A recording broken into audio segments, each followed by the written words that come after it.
The story of Lucky Cyan was a story of coincidence. It was a coincidence that she was the only person to live from that plane crash. It was a coincidence that a person not tied to the system was the one to find her. And it was a coincidence that she obtained the power to control her own luck to always be good. It is what I would say if I was a little stupid. From the beginning of her childhood, she was lucky. She was the only survivor of a plane crash that happened in a world of heroes. In a world of heroes, it's crazy for it to crash in the first place, but to be the only survivor of that crash is a miracle. Unfortunately, she was left an orphan because of that, but she had a gift of luck. Anything in this girl touched might literally turn to gold. People were coming from Timbuktu and Uzbekistan just to shake her hand so their life would turn around, and in the majority of cases, it actually worked, even though it rightfully overwhelmed her. Even though she was literally the luckiest girl in the world, she wasn't old enough or smart enough to realize how cold the world truly was. She was being used as a good luck charm for years, but never to the extent that the dean used her to. He made her a goddess of this orphanage and made her existence an experience to get lucky from, and all because he was a failed hero. You see, the only reason that this dean created this orphanage was to raise a group of heroes because he was a hero that unfortunately had to end that. After Cyan grew a little in age, she learned about the heroes, but she never wanted to be one until she met this boy who changed her reality. This boy was a wake-up call that she desperately needed. He showed her that her life is in her own hands, and whatever she wanted to do, she could do with it. Opportunity was there for her to do anything and say anything with her own voice. All she needed to do was seize it, so she did. You think a person with crazy luck would get out of this situation with no man left behind, but unfortunately, she isn't that lucky. I mean, she was lucky enough to escape on her own, but she left the boy that changed her life behind. Through that boy, she found a voice she used to broadcast her feelings worldwide, and when the world heard her, they forced her to be a hero. Although she didn't really want to be one, the only stipulation that she had in return for being one was saving the boy who she eventually found out had already died.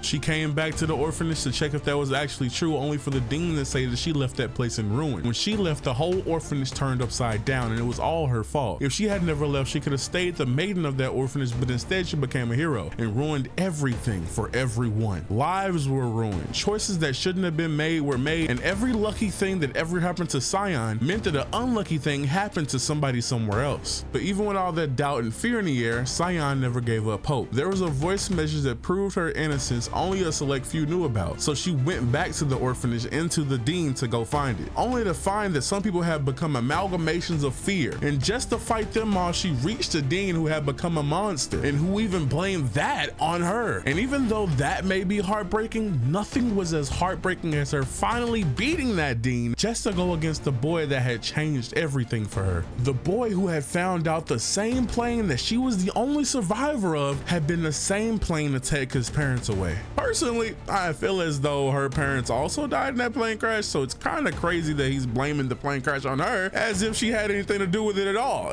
She wasn't flying the plane, accidents just happened. Regardless, this boy needs revenge for what she had done, and until she played a voice memo that happened to be the last message from that flight. Not only did that voice message show where the song that had been ingrained in their head came from, it also showed that every passenger on that plane touched Cyan so she could have the luck to be the only survivor of that crash. The only reason that she's alive is because every passenger on that plane willed it so. And after hearing that, it was impossible for him to blame Cyan anymore. He realized that she didn't have the luck to survive, but she was given hope by all the passengers. And among those passengers were his parents that wanted him to grow up to be an amazing person and maybe even a hero. He'll be Hero X. I don't know why I'm going right now. I feel like Neon Noodles. I don't know what's happening. Regardless though, these few episodes of Lucky Cyan's past really opens your eyes up to what it means to be a hero.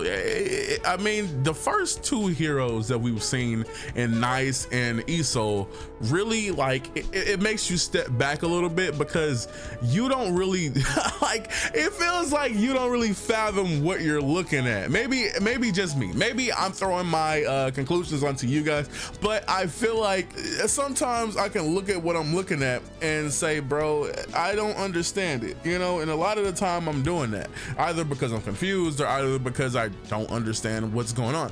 In this world, it would be amazing to be a hero, but it's almost like being a top streamer or a big celebrity actor or athlete or something of that variety. As much as I want to be a top creator one day, I know how bad it's going to suck. I know how much I'm gonna want to go into a grocery store and be normal, but I'm not going to be able to do that. I know how weird the internet can be sometimes. I know how weird people can be on a day-to-day basis, and sometimes they're just keyboard warriors, but it's sometimes that people really feel that way.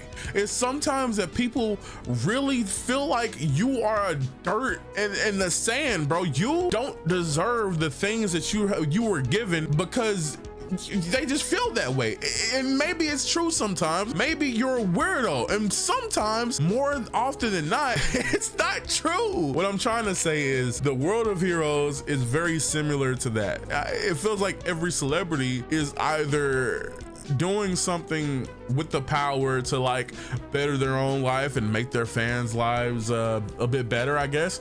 And then you have people like Itznoodlz and Nice. They really wanted to be heroes, you know? They really did want to live for justice, live to save people. And then you have people like Lucky Cyan, who was more so forced into that role by every single person she went up against, except that one boy. She was forced into that role. The people at the orphanage forced her to be the good luck charm. Then the dean forced her to be the maiden to give people luck so the orphanage could have more people come into it, so he could gain more trust value to build better and bigger and buffier and bulkier heroes. And then when she finally escaped from that hell, she got forced to be Lucky Cyan and be the hero that she deadass deserved to be, maybe, but she never wanted to be. So many people pushed her towards that direction, and she was dead broke. She had nowhere to go. She had nothing to do, but she had a wrist full of trust value. Everybody's telling you, be a hero, be a hero, be a hero. It's hard not to eventually be a hero. It's crazy.